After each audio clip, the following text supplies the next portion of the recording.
Good evening, everybody, and how are you? Well, tonight we have another author's interview, and I'm Gloria Coppola, for those of you that don't know me, from Powerful Potential and Purpose, and we turn heart-centered individuals into published authors. And tonight, I'm really excited to have Stanley Allen here, and Stanley was part of our number one bestseller book, The Path of Awakening, and his story is called Why Not Me? So welcome, Stanley.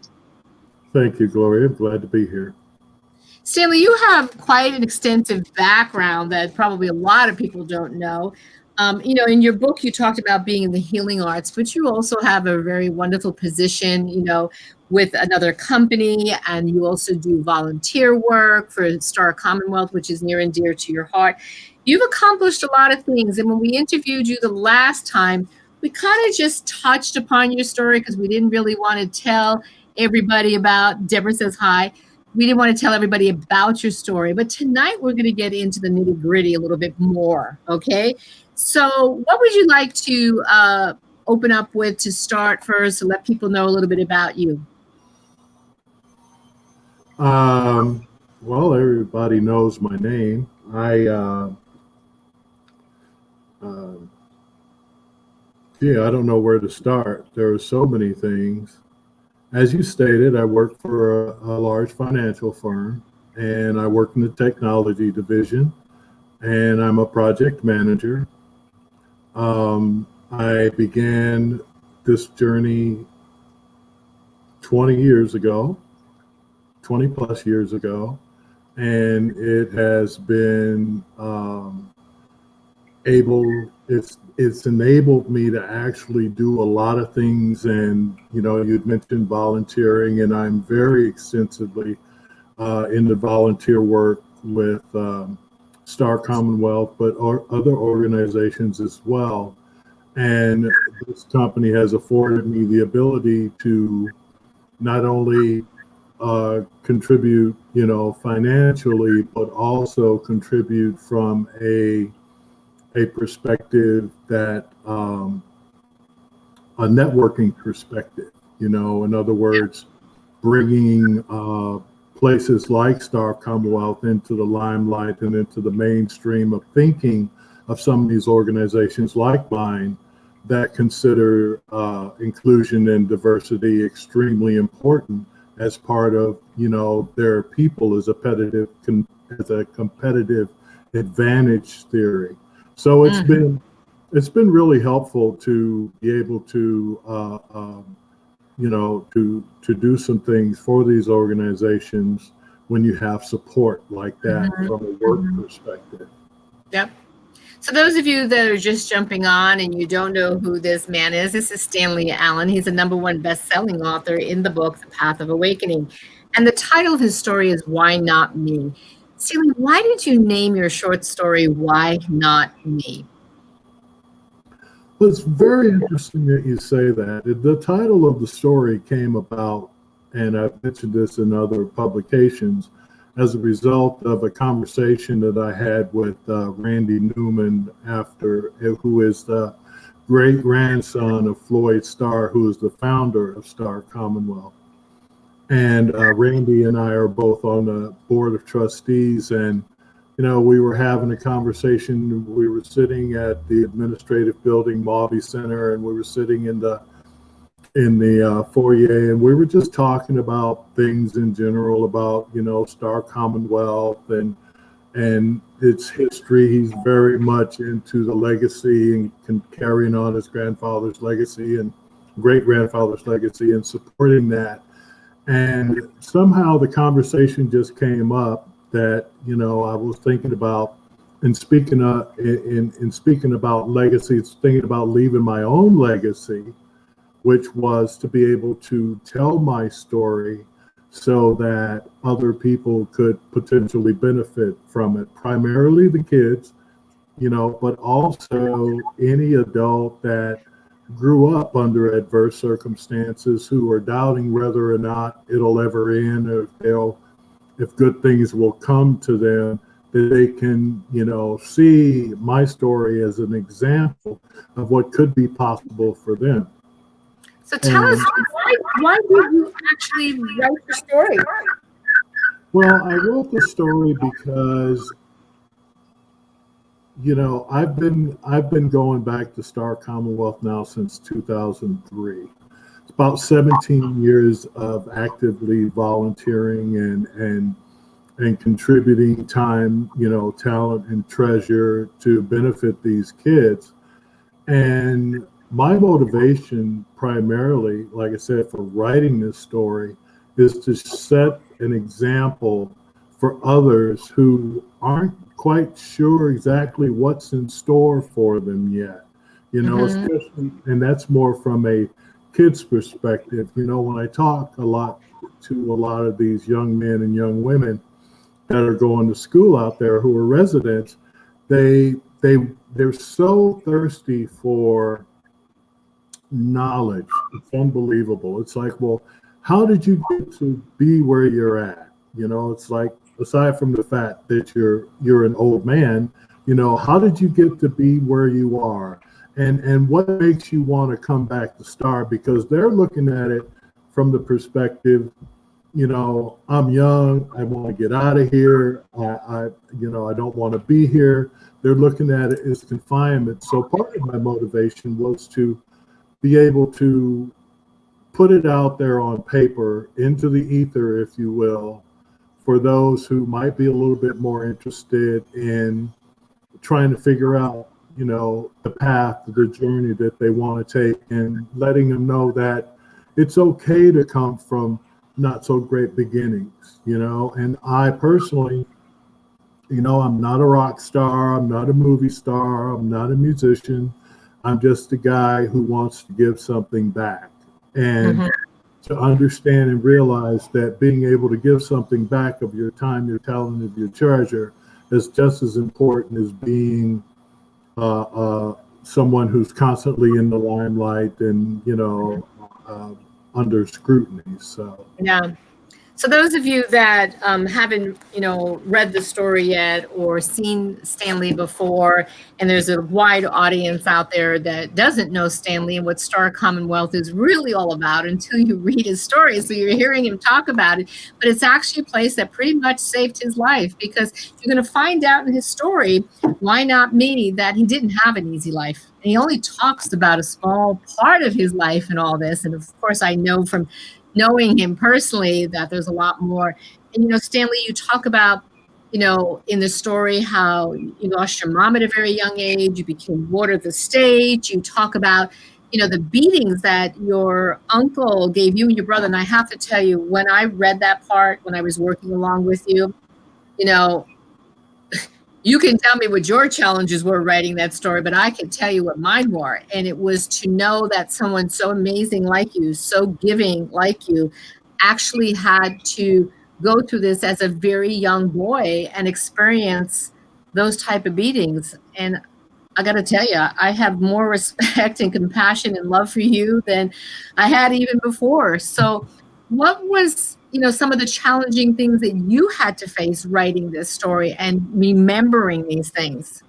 well, and you bring up an interesting point. I think my biggest challenge was, um, as I was telling my story, letting go of the emotion that I had been carrying. And honestly, I had thought that I had, you know, buffered myself from all of the hurt, long ago. But as I started getting into the story and started remembering things, I felt those emotions coming back. And I had to remind myself, just like I said in the book, that it wasn't anything that I did that Mhm. forced these things upon me.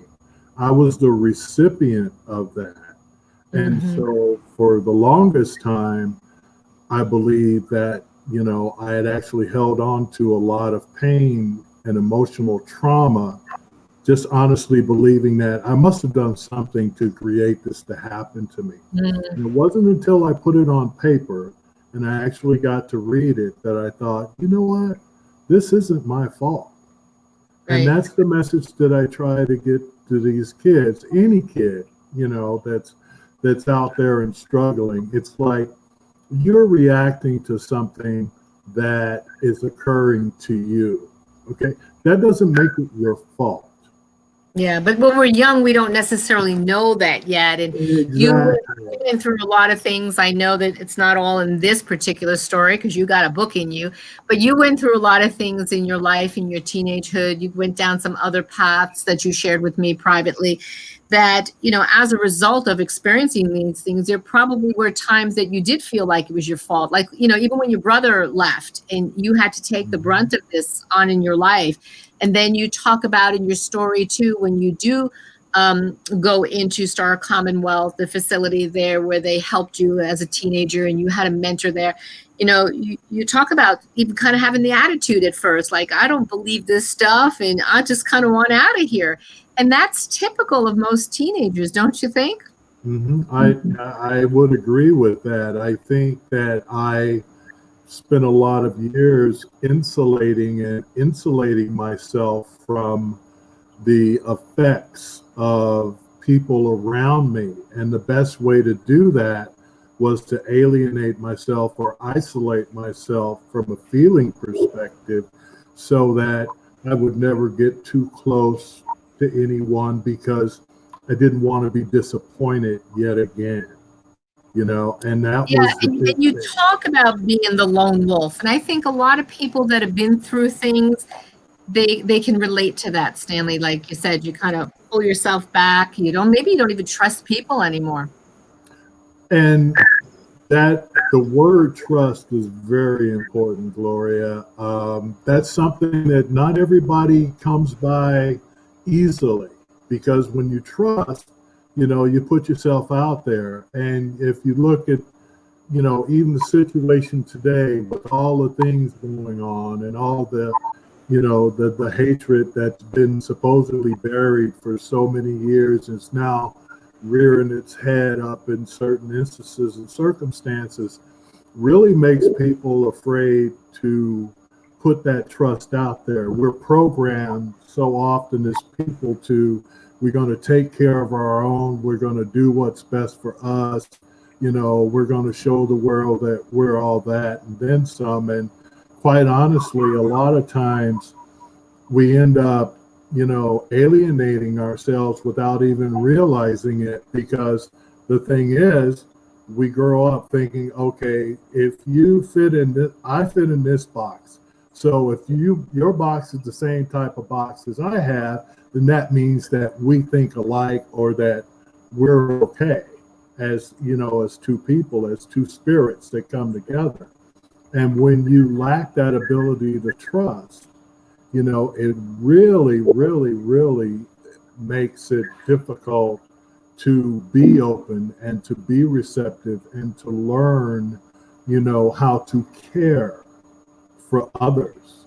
One of the things I tell the kids all the time is, you can't give something to somebody that you don't have for yourself. If you don't trust yourself, if you don't have respect, you can't show those qualities to other people. And you can lose trust so many times because in your story, like, you had to have gone through so many different abandonment things that how do you trust? Your mother passes when you're young, your brother leaves, your grandmother gets dementia, and then eventually she was, as you said, and you're one of the most important people in your life. And what I'd like to know is, because I could feel the emotion behind your relationship with grandma. Mm-hmm. What was it about her that influenced you the most to become who you are? My grandmother she was one of the sweetest people on the planet. That woman could look at me with those hazel gray eyes and I would just melt. She had that type of endearing personality and her touch was so warm. She was very genuine. But by the same token, if you messed up, when I messed up, I knew about it. There were times when I would be walking home, and everybody along the street, your granny's looking for you. I knew I was in trouble. But I knew that after I got into trouble, that she would come up right behind it and just let me know that she still loved me. And it's interesting. You brought up, a lot about her heart and her compassion and her touch. And part of what you do is you're in the healing arts. You're a massage therapist, kind of on the side from your full-time job, and that's got to make you feel an extra special warmth and connection because you can provide kind of what Grandma gave to you. Well, the interesting thing about my experience with the healing arts now and in the present is that it forced me to open up, to Mm. be receptive, to be more empathetic, and to know that it was okay to do what I was doing, just like the response you had when you first saw me. It's like, oh, this guy is going to come play football. What's he doing? But, that too is illustrative of the type of trust they come to have and learn to be comfortable with, as I pursued the healing arts. And I've seen the change, in getting to know you from that very first moment I met you in the parking lot. And then getting to really sense you and feel you, and you are just one big heart. You really are. And for those that don't know Stanley, he's like 6'3", and I've seen your energy change even through this process of writing your story. Mhm. Because you even talk about it in the story that you have this presence and this aura that can be intimidating. And I remember that. And Mhm. yet, Stanley, I have to tell you, when you got in touch with, like you said, some of the most challenging things was the emotional component in writing. It's actually shifted, your own aura, your own presence. Has anybody else Mhm. said that to you since you've, published your story? A lot. First of all, the response to the book in and of itself has just been overwhelming. I could never have imagined in my wildest dreams being a part of something so fantastic. So, for me, just being a part of this effort was in and of itself a huge accomplishment. But, people people that have known me for years look at me differently after. They talk to me differently, they react to me differently. Some of them, some of my coworkers from years ago are messaging me or emailing me saying, God, I'm so sorry you went through that. I had no idea. I didn't realize. Shame on me for not realizing. And what people need to understand is that I got real good at hiding stuff. A lot of people do. And you have to do that in order to give that perception, right? And so when people actually read my story, and even as I read my story, I started feeling different. I feel lighter, Gloria. I feel like, even though I didn't realize I was carrying around all this weight and I thought I had compartmentalized it and put it away so that it wouldn't affect me. When I sent that Stanley, manuscript I to hear you, that. I hear that a lot from people. They feel lighter. It's almost like, like you were sharing and others have shared, the emotional component, and then how people respond to you afterwards, and like, wow, I didn't know you went through all that, and they become more compassionate. And I have seen the changes, not only in you and the other authors, and there is something that, you go through this metamorphosis. It's a beautiful metamorphosis, to see that happen. And then the respect that comes, to you and to others that were in this book, that it elevates. Don't you see that? Like, it elevates, and people do, they open their heart to you even more. And it's a beautiful process. it really is the caterpillar becomes a butterfly, Yeah. you know. So I know that you actually have a motive behind all this. Okay, you want to help, young people of today. So how do you feel the work that you're doing? okay, the sharing your story, how do you feel it's important to work with the youth of today? Because they're going through a lot too. And gosh, I can't even imagine the additional emotional and mental stuff happening at this day and age through what's happening even with COVID and not having the tools to navigate life normally. And then all this extra emotion is put on them.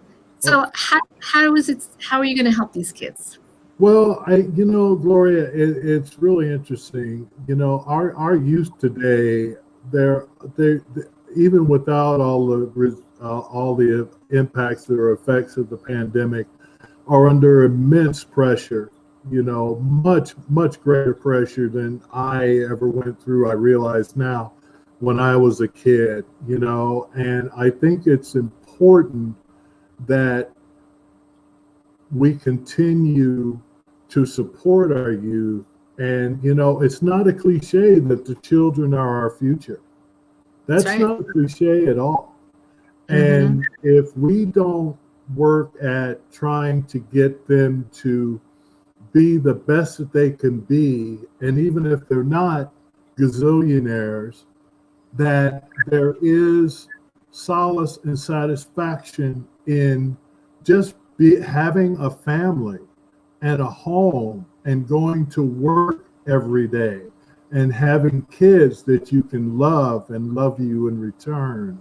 And those are the things that are important. Yeah, money's nice, but I know people that are financially strapped, as they would say. And I got to tell you, they are some of the most unhappy people on the planet, This is true. because I always have to look and see who's trying to take it from them. The one thing that that somebody can't take away from you is your heart. And I believe, just as we pointed out, when you start at an early age to start to trust and learn and flourish, then that's going to help you become a better adult. And you can pay it forward, pay it sideways, but the truth of the matter is it will be paid. And you say something really important in your story, for anybody watching, your story here right now or reading it, and for the kids you work with. You said, in my opinion, ownership and self-forgiveness are the first critical steps in the healing process. Let's talk about that self-forgiveness. How'd you get there? What'd you do? Actually, the self forgiveness came after the ownership. Once I made myself accountable and responsible for me and what I had done, good, bad, or otherwise, you know, that's when I began to realize that, accountability is extremely important. It's the first step to self forgiveness. Because, like I Mm-hmm. said, for a lot of years, I carried a lot of things just simply because I thought that it was my fault. But once I became accountable for what I was responsible for, it opened up a pathway for me to be able to receive the support of others and be receptive to their support without feeling like I was being needy or Yeah. things like that. So, Well, we have a few more moments. Um, you say in the book, the message you want to leave is we have a very short time on this earth. And that's true. So, what do you hope to achieve in this short time on the earth by sharing all of this to the people, to the listeners, to the kids that you work with at Starr Commonwealth? I'm hopeful that anybody that reads my story or any story in that book or stories like them can maybe step back and take a look at how they're dealing with things or how they're feeling about things and look for a better way to cope. Mm-hmm. One of the things that we didn't talk about, but we alluded to was is that, kids don't have, young adults don't have coping skills to the degree sometimes that they need them. And a lot of that has to do with the fact that they haven't been around long enough or enough experiences to develop them. And Mm-hmm. so my desire is to not only let those kids that now are having issues dealing with things or coping with things, that they understand that it does get better. And for those adults who are not having it be the way that they want it to be, to kind of step back and take a look at what they're doing, maybe to make those things around them be the way they are. Because, you know, I don't know if I could take a couple more minutes to explain that, but the short of it is that when we become accountable for who we are and what we are, and willing to stand up and say, okay, this is my fault, I can change that behavior. I can change that perspective by whatever means you choose to, that is the first step to healing. And once you start healing, you allow yourself to have an exchange, if you will, with other people around who are like you, to feel the need to support, because no one is a lone wolf by Yeah. genetics or other standards. So Yeah.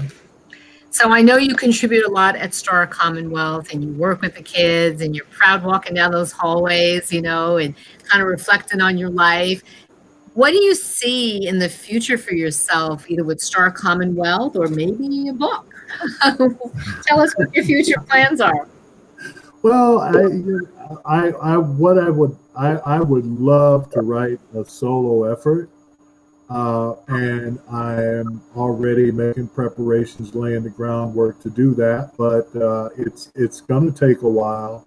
In the meantime, I believe that there's still a lot to do in relationship to the kids at Star. We have thousands of Star alumni, and this is on my wish list, to be able to take my RV and go to different cities and states and bring alumni together so that they can communicate and relive the good stuff that they experienced as a result of having been at Star, and even the not so good stuff. But just there's a lot of people that organization has and still does impact. It's been impactful on their lives. And I know I'm not the only one that avoided the Grim Reaper by taking up residency there. And so Now, for me, are they a nonprofit organization? huh? Are they a nonprofit organization? Yes, they are. They are. Okay, I'm going to put that up here so that people can see that. Starr Commonwealth, it's a nonprofit organization. And Stanley talks more about them in his story, and what the school there and the mentors there did for him, and got him, on a better path, and straightened you out, didn't they? Gloria, Starr Commonwealth, I've said it in the book, I've said it many times over the years. If it wasn't for Starr Commonwealth, I would not exist today. Wow, that's a powerful way to end this story. So we are grateful that Starr Commonwealth came into your life, however it did, and the path that it put you on, one, your own healing path, but more than that, the bigger picture, Stanley, to help the healing of all these future children and teens and stuff that you get to work with. And all the people, like you said, when you get to go around and get that RV, your dream, and go around, just imagine how you all will touch each other's lives as a result of Star Commonwealth. That's pretty amazing. I got goosebumps. I'm so looking forward to being able to do that. It's gonna be a lot of work, but definitely worth the effort. Definitely worth it. Well, Stanley, I want to thank you for being here today on your author interview, for being a part of the Path of Awakening and putting your story in here. Why not me? I think it's a very powerful story for people that even if you didn't have to go through exactly the same thing Stanley did. It's a story of hope. It's a story of tenacity. It's a fighter's story in there, and so many of us feel alone in life at one point in time or another. And this man is an amazing example that you can pull yourself out and back up and accomplish anything you want. And you have done that. Well, thank you, Gloria. And I have to say, but in closing, that, everybody has a story to tell. And it takes a certain amount of courage to be able to put it out there. But I guarantee you that if you do so, you will feel so much better, not only about yourself, but about the things that are going on around you. And you will create even more of an understanding, a more of a sincere understanding as to what's really going on in this universe. So, thank you, Gloria. Thank Candy for the amazing graphics. And I've just been blessed being associated with all the authors in this collaborative book. And I hope that those that are watching and, will share with their friends and say, we got to pick up this book. And that's really all you can ask for. All you can ask for. And it is so true, Stanley. Putting your story out there is, I always say, if your story, whoever you are listening, helps one person, then your job is done. And I've been writing for 4 decades, and I know that to even this day, Stanley, people come back and say, wow, when I read this or I read that, it changes people's life. It gives them hope. And I hope that your story, Why Not Me, does that for a lot of people. So thanks again for coming on tonight. Thank you for being part of the collaborative book. And for anybody that's interested in doing this in the future, there's our website down below. Please just contact me. I truly love helping people with their story development. And here's my email. Because like Stanley was sharing earlier, he went through his own emotional roller coaster ride. Everybody did. And even, sometimes, and maybe Stanley, you can touch upon this briefly. Sometimes we don't think we're good enough to write our story, or we're afraid no one's going to read it, or our grammar is not good enough. And we're here to support that. Don't you think? I definitely agree with you. Well, I'm glad that you took the risk. And why not you? Why not everybody? So thank you again. Absolutely. You have a wonderful evening, a blessed life, and you keep touching some hearts out there, because I know the world needs you, Stanley. Well, thank you, Gloria. I really appreciate the sentiment, and we're not done yet. Nope, we got lots more to do. Okay, everybody, thanks for joining us. Thanks for listening to Stanley's story. Make sure you go read it. Why Not Me? It is a story that is definitely, he's a superhero. He's not a lone wolf, he's a superhero. Thanks, everybody. Thanks, Stanley. Thank you.